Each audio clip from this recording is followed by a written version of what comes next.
साहब कुछ अच्छा खेलने के मूड में है, अगर वहाँ पे दिन ज़्यादा गुजारने पड़े तो क्या पूरी तैयारी के साथ जा रहे हैं? हाँ जी, बिल्कुल पूरी तैयारी की जा रही है। ये पाकिस्तान की वो है अपना तकदीर का दिन है और हकीकी आज़ादी का दिन है। हम सब अपने जान हथेली पे रख के जा रहे हैं और हर चीज़ के लिए तैयार हैं। कारकुनों की मुकम्मल हिफाजत की जिम्मेदारी। बिल्कुल, अल्लाह हिफ़ाज़त करने वाला है और हम अपनी जितनी भी हिफ़ाज़त है इंशाल्लाह ये एक अच्छे काम के लिए जा रहे हैं।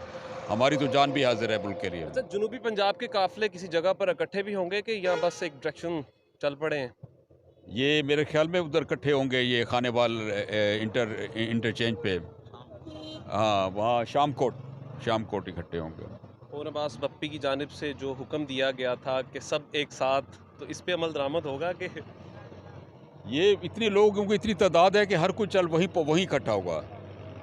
इतनी तादाद है और इतना टाइमिंग का इतना फ़र्क पड़ गया है। अच्छा, अभी पिंडी में इजाज़त भी नहीं दी जा रही जहाँ पर स्टेज इन्होंने तैयार किया था, और दूसरा आज फिर इमरान खान साहब के ऊपर हमले की बात की जा रही है। अरे अभी पहुँचने तो दें, रास्ते में इंशाल्लाह कुछ हो जाएगा। उम्मीद इतना है। इतना जमे गफ़ीर जा रहा है, इतने लोग जा रहे हैं कि वहाँ पहुँचने तो दें, इस्लामाबाद में कोई रुकावट नहीं रहेगी। किसी की मजाल नहीं होगी रोकने की। लाखों लोग पहुँचेंगे। चले खान ठीक साहब, है? बहुत शुक्रिया, खैरियत से जाएं।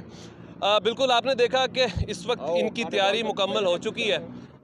इनका ये भी कहना है कि वहाँ पहुँचने से पहले ही कुछ बड़ा होने वाला है जी।